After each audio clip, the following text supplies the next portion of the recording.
This channel does not promote any violent, harmful or illegal activities. All content provided by this channel is meant for an education purpose only. যুথিকারা ক্ষুব্ধ, ওরা ভিক্ষে নয় বিচার চান, কিন্তু ওদের আওয়াজ শোনার কি কেউ নেই? যাদের উপর ভরসা তারাই কি মুখ ঘুরিয়ে বসে আছেন? এতদিনেও শাহজাহান শিবুকে খুঁজে পেল না পুলিশ। কোথায় যুথিকাদের ভোটে জেতা সাংসদ? শিবুর বিরুদ্ধে অভিযোগে পুলিশ কিন্তু একেবারে চুপ। আর শিবুর অভিযোগে গ্রেপ্তার হয়েছেন প্রাক্তন বিধায়ক। গাফিলতির নিদর্শন আরও আছে। কোনো কাগজ ছাড়াই ধৃত উত্তম সর্দার এবং বিকাশ সিংহকে কোর্ট লকআপে নিয়ে যায় পুলিশ। নেই এফআইআর এর কপি। 6টা পর্যন্ত অপেক্ষার পরও হলো না শুনানি। কেন এই গাফিলতি? নিছক একটা ভুল, নাকি এর পেছনেও রয়েছে অন্য কোনো রহস্য? জনতা ক্ষুব্ধ। মানুষের এই ক্ষোভ কি আগে টের পায়নি পুলিশ প্রশাসন? যে অভিযোগ গত কয়েকদিন থেকে উঠে আসছে তাতে একটা বিষয় পরিষ্কার, পুলিশ জানতো অনেক কিছুই, কিন্তু কোনো কিছুই করেনি। শুক্রবার উত্তম সর্দারকে তৃণমূল সাসপেন্ড করতেই তাকে গ্রেফতার করল পুলিশ। এতদিন সেটা হয়নি কেন? শিবু শাহজাহানরা এখনো বেপাত্তা, পুলিশ হদিশ দিতে পারছে না, আর শাসক দল তোপ দাগছে কেন্দ্রীয় এজেন্সি ও বিরোধীদের দিকে। এই অবস্থায় সন্দেশখালীর প্রাক্তন সিপিএম বিধায়ক নিরাপদ সর্দারকে প্রথমে আটক ও তারপর গ্রেফতার করল পুলিশ। কেন? গন্ডগোল, ভাঙচুর, ছিনতাই, ষড়যন্ত্র, আগুন লাগানো সহ বিস্ফোরক ব্যবহারের অভিযোগে মামলা রুজু হয়েছে সিপিএম নেতার বিরুদ্ধে। শিবু হাজরার অভিযোগপত্রের প্রথম নাম ছিল নিরাপদর। শিবুর অভিযোগে গ্রেফতার নিরাপদ, অথচ জনতার ভুরি ভুরি অভিযোগের পরও বেপাত্তা শিবু। কেন শেখ শাহজাহানের টিকিও ছুঁতে পারছে না পুলিশ? মমতার রাজত্বে শাহজাহান ধরা পড়বে না। পুলিশের অপদার্থতার জন্য আজকে সন্দেশখালীর মানুষ এই বিপদের মধ্যে পড়েছেন। উনি কি অ্যারেস্ট হবে না মনে হচ্ছে? মমতা ব্যানার্জি না চাইলে হবে না। বাসদ্রোণীর বাড়ি থেকে গ্রেফতার করা হয় নিরাপদ সর্দারকে। খবর ছড়াতেই সিপিএম কর্মীরা পৌঁছে যান থানায়। শুরু হয় বিক্ষোভ, রাস্তা অবরোধ। দুপুরে যান বিকাশ রঞ্জন ভট্টাচার্য। প্রাক্তন বিধায়কের নিঃশর্ত মুক্তির দাবি সিপিএমের। দুপুরের পর নিরাপদকে নিয়ে সন্দেশখালীর দিকে রওনা দেয় পুলিশ। তার আগেও পুলিশের গাড়ি ঘিরে বিক্ষোভ দেখান সিপিএম নেতা কর্মীরা। পুলিশ তার যে করণীয় কাজ, আইনের নির্দেশিত কাজ নয়, মমতার নির্দেশনা যা করছেন, যারা ক্রিমিনাল তাদের প্রোটেকশন দিচ্ছেন এবং যারা ক্রিমিনালদের বিরুদ্ধে লড়াই করছেন তাদের গ্রেপ্তার করছেন। এদিকে মীনাক্ষী মুখোপাধ্যায়ের নেতৃত্বে সিপিএমের মিছিল সন্দেশখালীতে। নেজাটে পুলিশের বাধার মুখে পড়ে বাম নেতৃত্ব। পুলিশের ব্যারিকেড ভেঙে এগিয়ে যান মীনাক্ষীরা। ফেরি পার করে সন্দেশখালী যাওয়ার চেষ্টা করেন তারা, তবে ফেরিঘাটে ফেরি চলাচল বন্ধ থাকায় নেজাটেই আটকে যেতে হয় মীনাক্ষীদের। সিপিএম আসরে বিজেপিও আওয়াজ তুলছে। রবিবার রাজ্যে থানা ঘেরাও অভিযান ছিল তাদের। তৃণমূল অবস্থা সামলাতে ডিফেন্স সাজাচ্ছে। তবে এত কিছুর পরও দেখা নেই বসিরহাটের সাংসদ নুসরাত জাহানের। সন্দেশখালী যখন জ্বলছে তখন ভ্যালেন্টাইন্স উইক পালনে ব্যস্ত সাংসদ। ভোটের আগে কথা দিয়েছিলেন পাশে থাকার, কিন্তু সাংসদ কথা রাখলেন কোথায়? আপনাদের হয়ে, আপনাদের জন্য, আপনাদের পাশে থেকে আমি আপনাদের কষ্ট, আমি আপনাদের কথা পৌঁছে দেব দিদির কাছে এবং পৌঁছে দেব দিল্লিতে। এইটা আমি কথা দিলাম আপনাদের।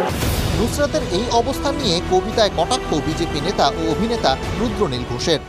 প্রমিস যেতে ভোটার খোঁজে, এমপি মেরা কাহা। প্রমিস যেতে ভোটার খোঁজে, এমপি মেরা কাহা। শাহজাহানের মতোই হাওয়া, ma'am Nusrat Jahan. Bureau report, TV9 Bangla. উত্তপ্ত সন্দেশখালীতে কালই যাচ্ছেন রাজ্যপাল। সন্দেশখালী কাণ্ডে রাজ্যের কাছে রিপোর্টও তলব করেছেন তিনি। আগেই সন্দেশখালী নিয়ে কড়া বার্তা দিয়েছেন আনন্দ বোস।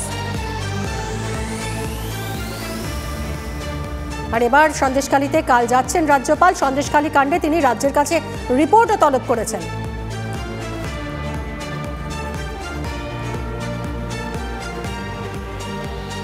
এদিকে নাগরিকত্ব সংশোধনী আইন নিয়ে গত কদিন ধরেই জোর তরজা চলছে।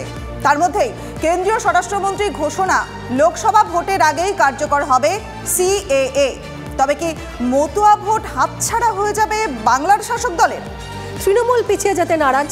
মতুয়া বাড়ির প্রতিনিধি মমতা বালা ঠাকুরকে রাজ্যসভায় পাঠাচ্ছে তৃণমূল। নাম ঘোষণা হয়েছে আজ। সাংসদ হওয়ার সময়ের অপেক্ষা।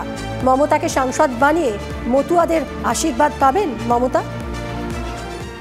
আগামী এক সপ্তাহের মধ্যে ভারতবর্ষে CAA লাগু হবে। ফেব্রুয়ারি মাসে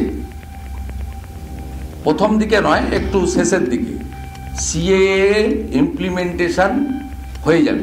এনআরসি আমি করতে দেব না। বিজেপির প্ল্যান আছে এনআরসি করবার ভোটের আগে। আর কেন আমি মিথ্যে কথা বলছে? ওনার কাছে খবর আছে যে সিএ পোর্টাল চালু হতে চলেছে। আইন তো আগেই হয়েছে, রুল ফ্রেম হয়ে গেছে, ফেব্রুয়ারি মাসেই এক্সিকিউশনের দিকে যাচ্ছে। এনআরসিও করতে দেব না, আর কাকা করতেও দেব না।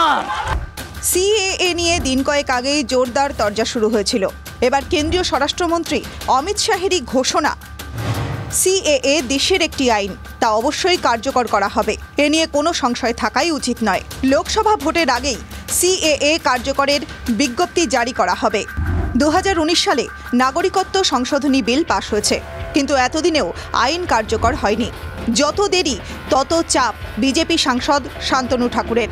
মতুয়া ভোট ব্যাংকে চিড় ধরবে না তো? অবশেষে শাহের ঘোষণা। মতুয়ারা কি সন্তুষ্ট? কেউ আশায়। আমরা আশাবাদী এবার ভোটের আগে সিএ লাগু হবে, এবং সেটা লাগু হলে পরে মতুয়া সম্প্রদায়ের একটা বিপ্লব বলতে পারেন, একটা বহুদিনের আন্দোলনের জয় হবে। তবে সবাই নয়। আমার মনে হয় না যেটা হবে কোনোদিন। এ অনেক বড় প্রসেস, এখন প্রসেস চালাতে গেলে ভোটের আগে এইভাবে কোনোদিনই হয় না। বনগাঁর রাজনৈতিক মহলেও জোর তরজা। মাননীয় গৃহমন্ত্রী অমিত শাহজি যে ঘোষণা করেছেন যে খুব শিগগিরই লোকসভা নির্বাচনের আগে এটা কার্যকরী হবে, আমরা এই উদ্যোগকে স্বাগত জানাই। ভোটের সময় এখন কোনো কার্যকারিতা করতে পারবেন না, জাস্ট ভোটের রাজনীতি করবার জন্য সিএ নিয়ে কথা বলছে। শাহের ঘোষণা নিশ্চিতভাবেই বিজেপির পক্ষে যাবে, কিন্তু তাই বলে কি তৃণমূল ওয়াক ওভার দেবে মতুয়া মহলে? মোটেই নয়। রবিবার রাজ্যসভার 4 প্রার্থীর নাম ঘোষণা করেছে তৃণমূল। সেই তালিকায় সাগরিকা ঘোষ, সুস্মিতা দেব, নাদিমুল হকের পাশাপাশি নাম রয়েছে মমতা বালা ঠাকুরেরও। প্রাক্তন সাংসদ আবার সাংসদ হতে চলেছেন। এই উপহারে মতুয়া সমাজের মন কি পাবে বাংলার শাসক দল? Bureau report, TV9 Bangla.